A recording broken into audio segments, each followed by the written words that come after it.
Welcome. I am the one and only MSJ, Max for short, and welcome to my YouTube channel. As you can see by the title of this video, I am doing I'm showing off my Arrow video collection. As you can see, kind of like my first one I'll be showing off is Crimson Peak, which I did for the 31 Days of Fright. If you want to hear what I have to say about this movie, just go back. I'll leave a link in the description, but just showing off my Arrow video collection because I am the Ice Lord. He did one, and I'm like, oh man, I actually have quite a few I could do for my channel as well, for once. And so I have a little bit of standard editions like you see right here, some steelbooks, some slip sleeves, and just kind of make fun to show it off. And I got some like a few like limited edition ones. As you can see right here is my popcorn container, which I have to give a shout out to my fiance who got me this, because I'm a really big fan of popcorn containers that look like this, like the striped and everything. And this is ceramic. It's like Ray Dunn, so I have to, and I just really love the look of this. It's really heavy too, and I just moved it from underneath my TV over here as a backdrop, but it's really cool and it looks amazing on my shelf underneath my TV. It's just like I just really love it. So I had to give a shout out to my fiance for getting me this. So. And like I mentioned, a shout out to I Am the Ice Lord for kind of giving me the idea to do this. So, first up, as like I already mentioned, was Crimson Peak, which I really love this cover. I'm kind of glad I held out on buying this because this movie is just awesome. It looks fantastic on Blu-ray, and also they usually have like I'm not going to go through all of them, but they usually have like alternate cover art, which I really like that one. But I think the one that I was showing you, it just looks just awesome. I just love that artwork. Next is House.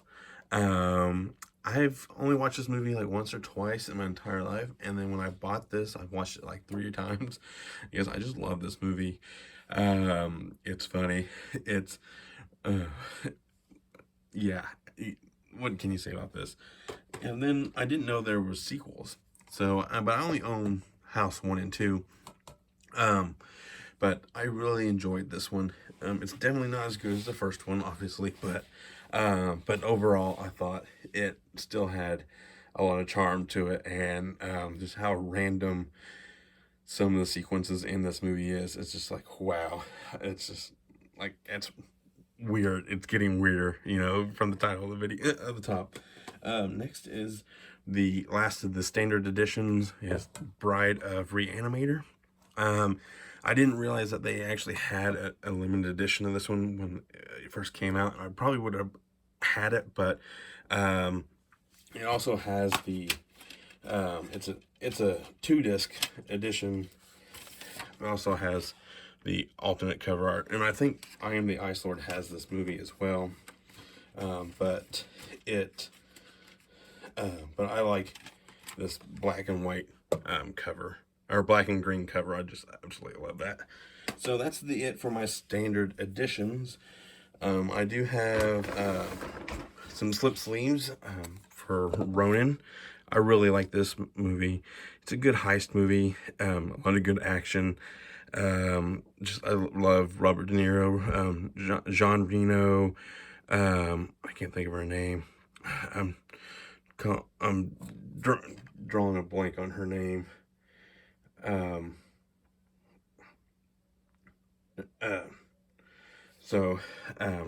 It's a really good movie. Next is Southland Tales. So I was a huge fan of the original movie, regardless. And like I just mentioned, it definitely had its flaws. It really was, but it still got with me, resonated with me. And then this one actually has the original can cut, you know, like what it was when it was screened in at the Cannes Film Festival, and it didn't do very well. But watching this new cut of the movie makes so much more sense. It really does. So it's definitely worth buying it just for that alone, because it fills in so much more of the um, blank spots in this movie, because like the Richard Kelly cuts out quite a bit of these little scenes, which make the movie feel more complete. And like, if you watch both versions of the movie, you're like, oh, I can't go back to watching the original, like the theatrical version. I have to watch the con cut um, all the time now, and that's how I feel. And because it feels like a very complete movie now, and I really enjoyed that. Next is one that I'm really excited for, and I may actually end up watching this before the day is over, is Maul Rats. I love this new artwork for it. I am a big Kevin Smith fan, and this is has it's a 2-disc, has all the alternate cuts of the movie, has 2 different versions of the movie, has the alternate cover art when it first came out on DVD and VHS and all that good stuff. I actually own the first time it came out with the 2-disc, not the 2-disc, but the double-sided disc, which I hate so much. But it has some really good special. This movie replaces that 100%, because the other one got scratched just by wear and tear, and that was like the last time I let some people borrow movies. And when they do like the director's cut on that, on the like the other version, it's not as well as put together, in terms like there's some glaring cuts, and like the film stock has or the film quality has like is not as good. But this one, like when they do the director's cut of Mallrats, it feels like they went back and they fixed it all, and it looks amazing. So if you're wanting to upgrade your Mallrats copy, this is definitely a one to get. And now on to the steelbooks. We got Robocop. I think this movie looks amazing. It just the Blu-ray. I know there's a 4K coming out soon, but I think this looks amazing. They have both versions of the movie, the director's cut and the theatrical. Wow. The director's cut is a little bit more violent, way more violent, and it just looks fantastic. So yeah. And then my final steelbook is the FYE exclusive Reanimator, the first one. And I didn't. That was my first Arrow movie.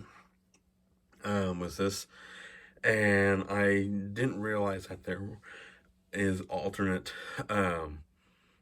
cuts of this movie to my extent, and I thought it was this one. And when I was like, oh, maybe they just condensed it all into one steelbook, I was wrong. So that really cool limited edition that comes with the book and stuff like that, I want that one so bad. That it was like, if you go to the I Am the Ice Lord, he shows his version of it off, and I am so jealous. I'm probably going to buy it one of these days, but I'm pretty happy with this because of just the artwork in general. It looks amazing, and I just like, it's my only green steelbook, and I just love that Reanimator, the reagent green on here. So okay, now moving on to like the cool limited edition books. I think they're called digibooks. I think. First up is Donnie Darko. That's what I got. Looks amazing. That's 4K. Now these are my 4K collections. The rest of them are just standard Blu-rays, but these next three are this one and the next two are all in 4K, and just I love it. This is looks really amazing. I didn't have any of the problems with the audio like some people did, but I loved it. Next is one that I spent a little bit more money on, Crash in 4K. That movie looks really good as well. Probably not as good as Donnie Darko, but there are some moments where the clarity is like, oh my god, it looks so awesome. It's so good. And then my final arrow is my first video for the 31 Days of Fright year 10 is Tremors. I love this edition. It comes with the book and everything. Has a poster of what the graboids insides look like, kind of like a diagram, like you see something like a science high school science lab, like a dissection of it. It's awesome. The film quality is amazing. I go a little bit more greater lengths in the review, but I love this. That's why I saved this one for last, because it's definitely worth spending the money on this edition alone. So that is it for my Arrow collection. And like I said, I don't really have a lot, but I have a little bit of a nice collection of ones, a little bit of horror, action, weird, nerdy, I got a little bit of everything, and they all can be kind of connected a little bit, Donnie Darko has commentary by Kevin Smith. Kevin Smith is in Southland Tales, and they're all like big name directors too, like Paul Verhoeven with Robocop. I think Brian De Palma. No, John Frankenheimer with Ronin. What's his name? Brian Usna with the Reanimator movies. David Cronenberg with Crash. Richard Kelly with two spots on this list: Donnie Darko and Southland Tales. So there's a lot of movies. So I tend to kind of stick to some movies and monster movies, with House 1 and 2, Crimson Peak, Ghosts. So it's a little all over the place. So thank you. I am the one and only MSJ, Max for short, and please click subscribe, hit the bell, stay notified for any future videos I will be creating right here on this channel. And all I can really say is thank you.